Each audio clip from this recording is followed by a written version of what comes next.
9 people, trained, experienced, prepared for the worst the mountains could offer, and yet something out there was worse than anything they had prepared for. This is the story of Dyatlov Pass, one of the coldest, strangest, unsolved mysteries in modern history. And by the end of this video, you'll understand why, after more than 60 years, nobody has ever fully explained what happened that night. In February 1959, 9 experienced hikers vanished into the frozen mountains of the Ural range, deep in the Soviet Union. What investigators found weeks later would confuse experts for over 60 years, and it still confuses them today. The group was led by Igor Dyatlov, a 23-year-old engineering student known for his careful planning and his experience in extreme conditions. The rest of the team were fellow students and graduates from the Ural Polytechnic Institute, all skilled skiers, all trained for extreme cold. This was not their first expedition into the wilderness. Their goal was Kholat Shakhl, a mountain in the northern Urals. In the language of the local Mansi people, the name of that mountain translates to Dead Mountain. At the time, the hikers didn't know that name or the stories that came with it. On January 27, 1959, the group began their trek through the snow. Diaries and photographs recovered later showed high spirits, jokes, songs around the fire, playful photographs of the group laughing in the snow. Nothing suggested fear. Nothing suggested danger. One member of the original group, Yuri Yudin, turned back early due to illness. It was a decision that saved his life and haunted him for the rest of it.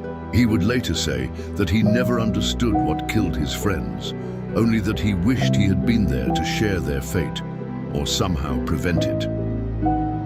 The remaining 9 continued deeper into the mountains. Their last known diary entry was written on February 1st. It mentioned nothing unusual, just notes about the wind, the cold, the terrain, and their plan to make camp on the slope of Kholat Shakhl before continuing the next day. They were never seen alive again. When the group failed to return by February 12th, as originally planned, family members grew worried. It took several more days before search parties were finally organized and sent into the mountains. What they found, weeks into the search, made no sense to anyone involved. The tent was still standing, half buried in snow, on the open slope of the mountain. But there was something deeply wrong with it. The tent had been cut open, not from the outside, but from the inside. Someone or several people had used a knife to slash their way out of their own shelter, rather than exit through the entrance. Outside the tent, footprints in the snow told an even stranger story. The prints belonged to people wearing only socks. Some were barefoot. In temperatures approaching nearly -30 degrees Celsius, these experienced hikers had left the safety of their tent without proper clothing, without boots, without supplies. The footprints led away from the campsite toward a dense forest over a kilometer down the slope. Investigators were left with a question that still has no clear answer. Why would a group of trained, rational people flee their shelter in the middle of a freezing night without their shoes? The first 2 bodies were found near the edge of that forest under a large cedar tree. The tree's lower branches were broken, snapped upward, in some places as high as 5 meters. Bark was scraped away, as if someone had climbed desperately, perhaps trying to see something from higher ground, or escape something on the ground below. Both men were found in minimal clothing, with no visible external injuries.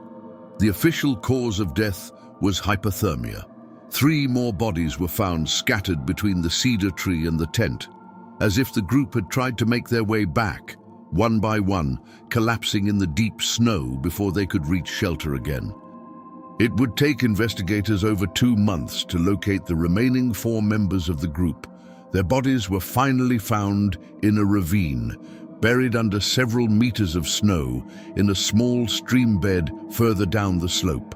And it was these 4 bodies that turned this case from a tragic accident into one of the most debated mysteries in modern history. The autopsies on these 4 bodies revealed injuries that disturbed even experienced Soviet investigators. One victim had severe skull fractures. Another had major chest trauma, fractures consistent with the kind of force found in a serious car accident. And yet, none of these injuries came with any external wounds. No cuts, no bruising on the skin, no signs of a physical struggle, or an attack from an animal, or a fall from height that could explain the internal damage. One of the female victims was missing her tongue, along with several other soft tissues, though this detail is disputed by some researchers who argue it may have resulted from natural decomposition in the stream where her body was found. Adding another layer to the mystery, forensic tests on some of the clothing recovered from the bodies showed abnormal levels of radioactive contamination. To this day, no official Soviet report ever explained why radioactive material would be present on hikers with no connection to nuclear research or military testing. The Soviet investigation into the deaths was closed within a few months. The official cause listed in the case file was vague, a compelling natural force.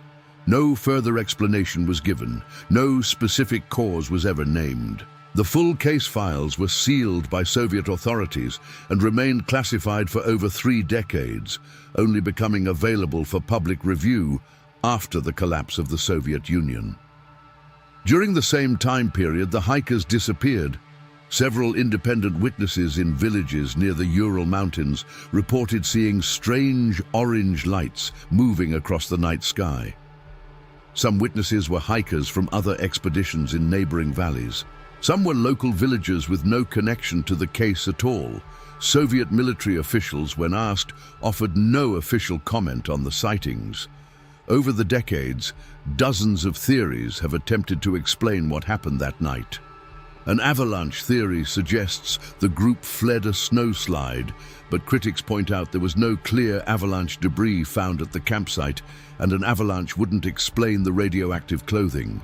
A secret weapons testing theory suggests the group witnessed something related to Soviet military experiments, which could explain both the mysterious lights and the radiation. But no military records have ever confirmed tests in that specific area on that date. Others have proposed extreme infrasound, a phenomenon where wind moving across the terrain creates a frequency that can cause disorientation and panic, though this remains a theory without full scientific consensus. To this day, no single theory accounts for every detail of the case. Nothing fully explains the tent cut open from within. Nothing fully explains the injuries with no external wounds. Nothing fully explains the radioactive clothing or the lights reported in the sky that same night. And nothing fully explains why 9 experienced, rational people made the decision to run, barefoot, into a freezing forest, away from the only shelter they had. More than 60 years later, Dyatlov Pass remains one of the coldest, most well-documented unsolved mysteries in modern history. A case with real names, real families, and a real mountain that the Mansi people had warned outsiders to avoid long before anyone understood why.